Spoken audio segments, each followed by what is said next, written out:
What's going on, everyone? Welcome to How to F1 Red Bull Ring with the Mercedes W12. As I had said previously with the McLaren when I did this, this is kind of one of my favorite tracks for these kind of cars, just because I feel like you can really feel the speed that they have, really feel the downforce and the grip. It's obviously significantly more magnified with this car compared to the McLaren. But Yeah, it's kind of one of the things that makes these cars a little bit exciting. It is an easier track, very few corners, and to try to remember and perfect, which I very clearly haven't done yet. But yeah, ultimately, it's a fun track to just sit and turn laps on. Even when I was practicing for this video, I just sat there and clicked off, 10 laps like it was nothing. Whereas some other tracks, just getting in a 5-lap run is a bit of a chore. So. Yeah, really enjoy this place. It's a lot of fun to drive around. I've had some good races here.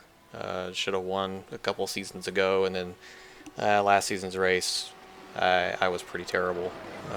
Still had a good finish, but just wasn't very good as a driver. So yeah, we'll get into the hot lap for this week, and then we'll discuss tires a little bit, and that'll be it for Red Bull Ring. Alright, so coming through these last couple of corners here, about to hit the main straightaway. This is your first of 3 DRS zones on this track now. iRacing made that update in this last build. You'll see on the entry to these corners here, I'll take a little bit of that entry curve to the left. It kind of helps the corner be a little bit more comfortable, as you can kind of arc in a little bit better. However, there's a bit of a risk associated with that, where you can grind out the car on that curb when you hit the brakes and turn it into a skateboard. So I would suggest practicing car placement a lot if you're going to take advantage of that. Otherwise, I would recommend maybe backing your braking zone just a bit and staying a little bit more on the actual paved section of the track. You'll also notice in that last corner that the inside tire lifted a bit and locked up. It's going to happen most laps. It's just a quirk with this car and the iRacing, so just be mindful that you may be cornering with 3 tires in that section. Lots of exit runoff on this track. Don't go too far off, because you will still get 1Xs, and if you get the Austrian flag, you get a slowdown. So there you go. There is a lap at the Red Bull Ring.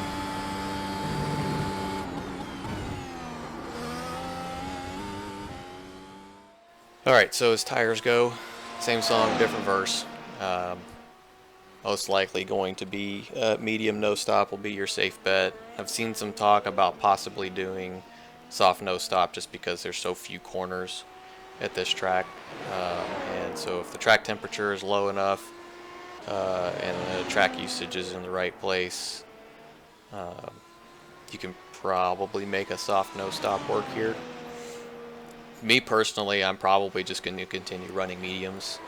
It doesn't seem like there's enough of a pace difference between softs and mediums that I feel like it's personally worth the risk of tearing up my softs and losing a bunch of ground at the end of the race, just for maybe not even a half a second worth of time gain.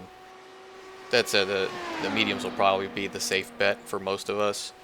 I think for the aliens and the top split guys, they may find it worth trying a soft no stop, because up at that level, every nth of a second matters. So I would say for you that are on the non-alien side of this thing, I think mediums will be fine. One thing too about the tires, this track it's very easy to lock up, because there are several hard braking zones, and as you can see in this video, you can go a little wide on entry and take a little bit more of that entry curve to the left before you get an off track. The risk with doing that is that sometimes the car will kind of grind over the top of it, and it'll lift one of the 2 front tires off the ground and cause them to lock up really bad. So if you're gonna do that, practice it a bunch. figure out where to place your car so that way you don't have that lockup. Otherwise, you could very easily end somebody else's day, if not your own. The other thing to kind of note at this track is it seems to be more so noticeable here than I've seen at some other places we've been to so far, is that particularly in the hairpins, this car suffers from a similar issue that the iR01 has, where it will lift the inside front tire as you make the corner, which can cause it to quote-unquote lock. But it's actually just kind of lifting off the ground and barely just scraping the surface of the road. So again, watch yourself with that, because that can that'll obviously affect the handling, because now you're only trying to corner with 3 tires instead of 4. I think we've covered just about everything that I wanted to cover for this track. So I appreciate y'all for watching. Please don't hesitate to leave any feedback, and hope these guides help some of y'all out. So yeah, that'll do it. Catch y'all next time.